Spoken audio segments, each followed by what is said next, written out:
Welcome to the 21st of March, 2024. I am Connor with Honor. Thank you so much for watching today. We're going to talk about real estate here in Santa Clarita Valley and Greater Los Angeles and a couple different ways that buyers out there can remain safe when they're approaching real estate and how to ensure that they're getting the best deal. Furthermore, we're going to be talking about those real estate commissions that have made themselves present on the news yet again, and I just give it to you this way. I'd like to welcome you to another episode where we illuminate the path through our local housing market. Today, we dive deep into Santa Clarita homes and communities shaken and stirred by a seismic shift that is redefining real estate as we know it. Join me as we explore this pivotal moment together with honor and discover what it means for our beloved town and its residents. Picture this: Santa Clarita, a cornerstone of our community. The way we buy and sell homes is on the cusp of revolution. The National Association of Realtors has agreed to a landmark settlement that is about to transform real estate commissions.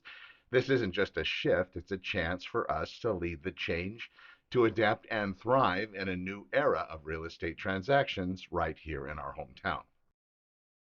Imagine, fellow Santa Claritans, embarking on a journey to find your dream home in our picturesque valleys. But now, with changes on the horizon, the path is sprinkled with new decisions. Facing the possibility of direct agent fees, the question looms: do we rush to buy our slice of Santa Clarita before these changes, or do we pause, poised on the brink of potentially greater negotiating power?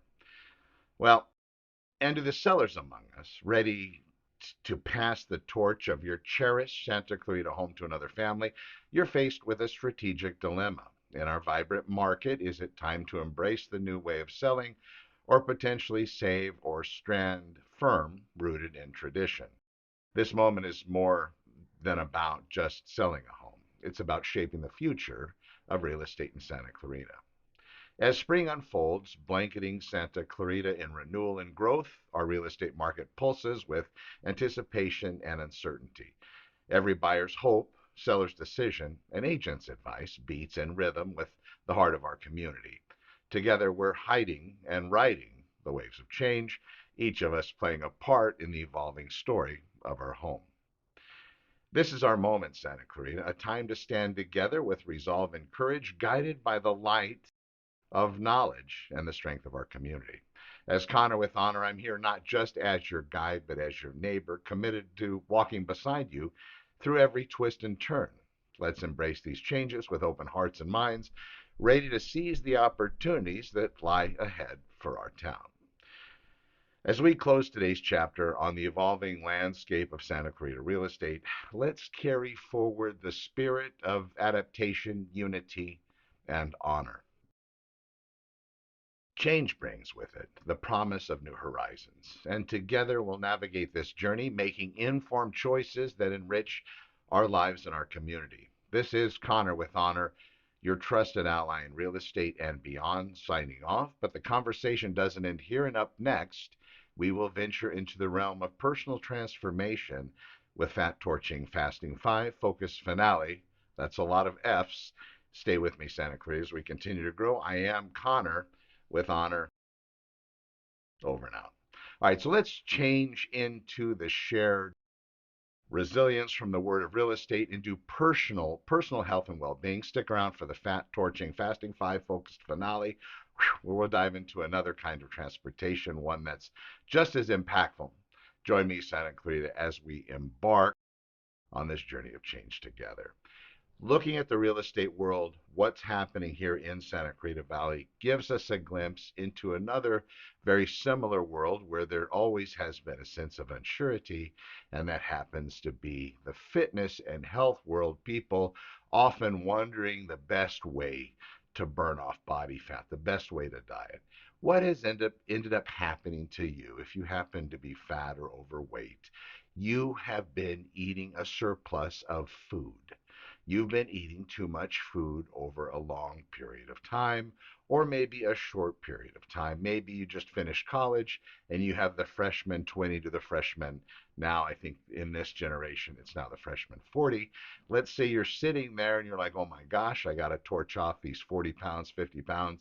And maybe you're one of me. Maybe you're that person that happened to have been very fat and obese a majority of their lives, only with some maybe smaller sizes built in, but for the most part, I was incredibly fat. And the highest I got was 365. That was my fattest, most obese point, over 50% fat. Not bad. But I did put that together and I was able to solve it. But in order to really do it, I had to pick it apart. And then I had to find a method that I could use. And you should do the same, whether it's going to be caloric restriction, which, if you delve into that type of lifestyle, restricting calories, look at the way that it affects metabolism.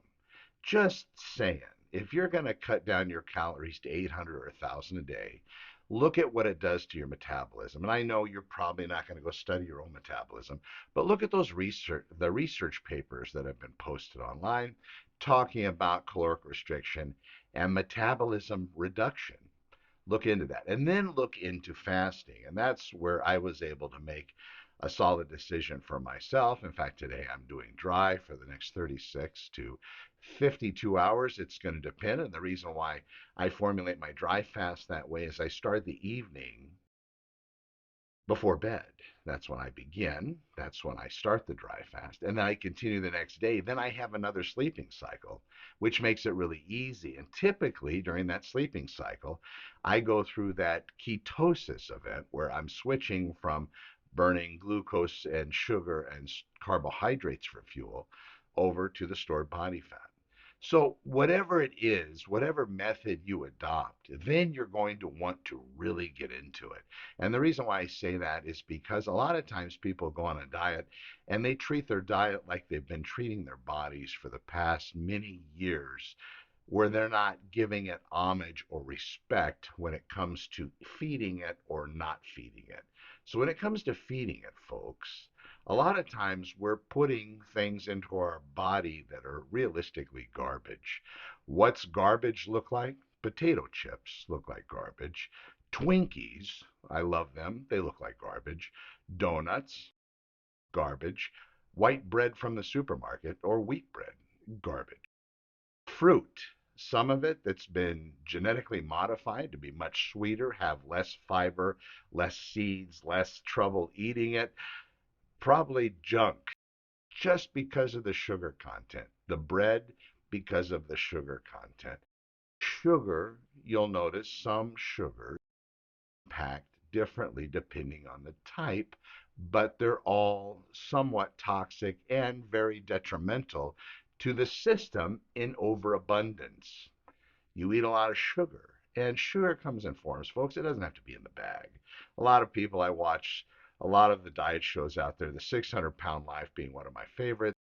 In the program, it seems like those poor, massive, fat, unhealthy, going to die soon, God forbid, worst feeling. I can't even imagine being at that level.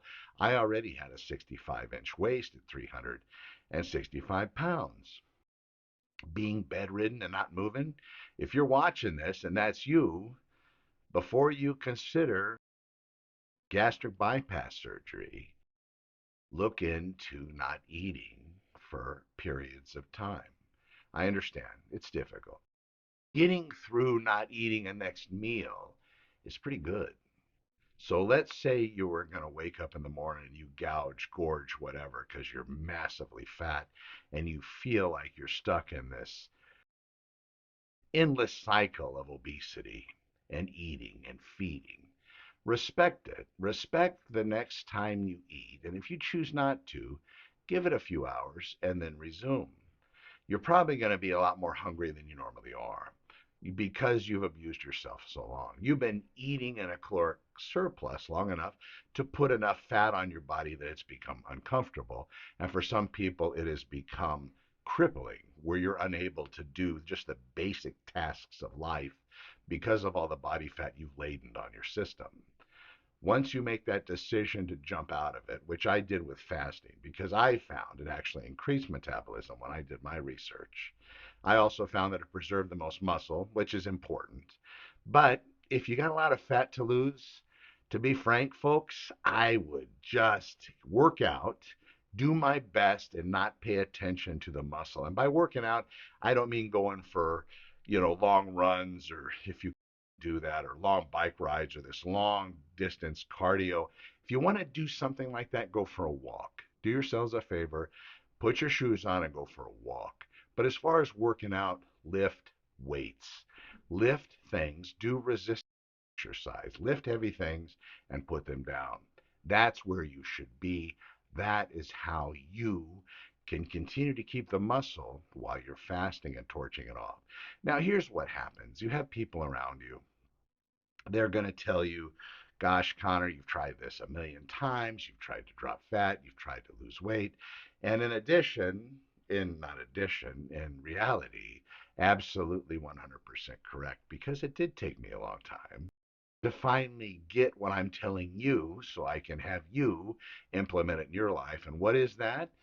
It is you finally making a decision, seeing somebody that was massively fat, able to solve their equation, versus a lot of those trainers online that tell you that you can do it, but they've never been there.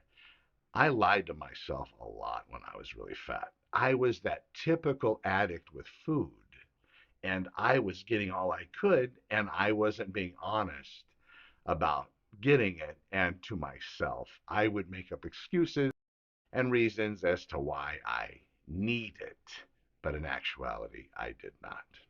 I'm Connor with Honor. I hope this has helped some. And if it has, great. And if not, send me a message and I will make the next show different. I hope everybody's well. Thank you so much for watching the Fat Torching Fasting 5 Focus finale. And we'll be back tomorrow. I am Connor with Honor. Over now.